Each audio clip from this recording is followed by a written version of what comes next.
of the 2003 season. Broke the 4-year dominance of skate. Crowned Ford's 1-2-3 finish. Anchored a sequence of 4 consecutive wins and set up a memorable championship. He was standing tall on the wall. 6 months down the track, he came back and did it all over again to become the new champion. For the last 4 years, the man who's won here has won the title. This is much more than just another round in the 2004 V8 Supercar Championship Series.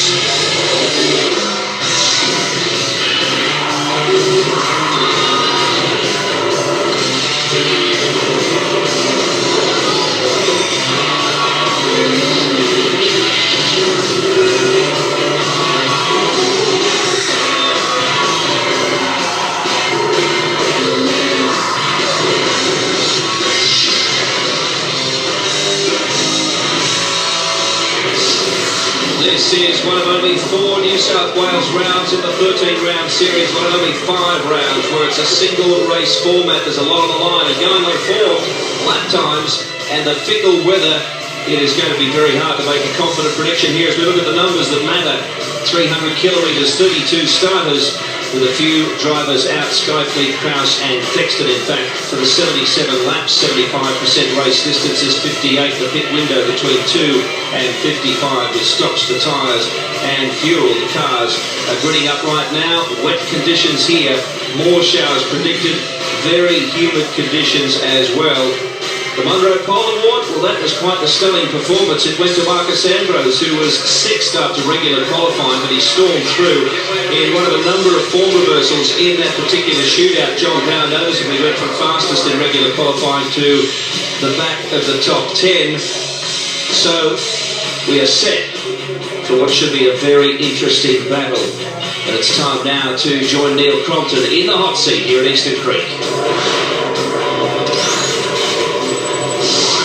Eastern Creek Raceway, one of the most difficult tracks on the tour to set up a race car for, just under 4 kilometres, anti-clockwise in direction. Very high speed approach here to turn 1. This is the layout. That fast sweeping left-hander is a beauty. Then down to the tight left-hander turn 2. 3 and 4, very awkward to set the car for because of the change in camber on the road. 5, 6 and 7, very few passing opportunities here. 8 and 9. 9 is where all the aggravation was last year at the end of the championship. 10, 11, 12. 12 is critical to a good lap. You must get a good run onto the straight. That's what this man can do most of the time. Mark Scape, he's put his car up on the front row. This is turn 1, 5th gear, just over 200 kilometres an hour. Running completely out of road on the exit. 2nd gear, double apex left-hander, down to just over 75 k's. Gently apply the throttle. 3rd, then 4th. It's a short shift to avoid the oversteer that could creep in here through turn 3. On the rev limiter across the bumps over the tunnel on the approach to 4. Patience is the key with the throttle here because the road rolls away on camber. Turn 5, 125 k's. Gets across the ripple strip there and grabs 4th gear on the run to 6 and 7. Very awkward. See how dirty it is offline? It's a one-line corner there. No passing opportunities.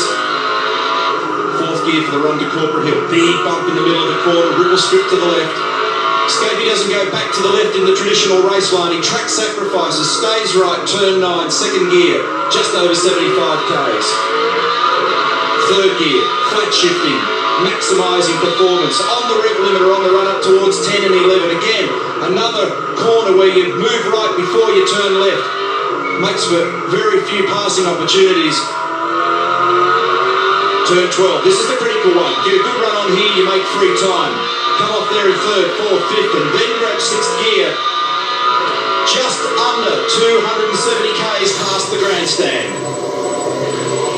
Our pit reporters today are Daryl, Beattie and Greg Lost. Let's go there now with some alarming news for the drivers, Rusty.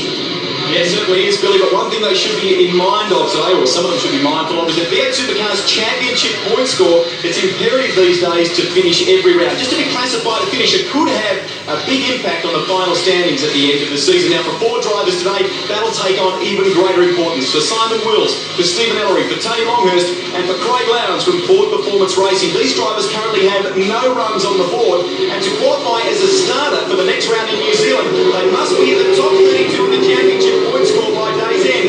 Failure to finish here today for those drivers is not enough to Naz. Well, this rim is one of 18 rims that's been destroyed by turn 11 so far this weekend. What happens is the drivers try to cut the corner there inside of the rim here as they rejoin, catches the edge of the curving and results in major damage. For that, they can gain maybe 2/10 out of a lap time or spend 45 seconds coming back to pits to have it fixed. 77 laps, 300 kilometres. It's a silly mistake you don't need today. There's been a lot of residue from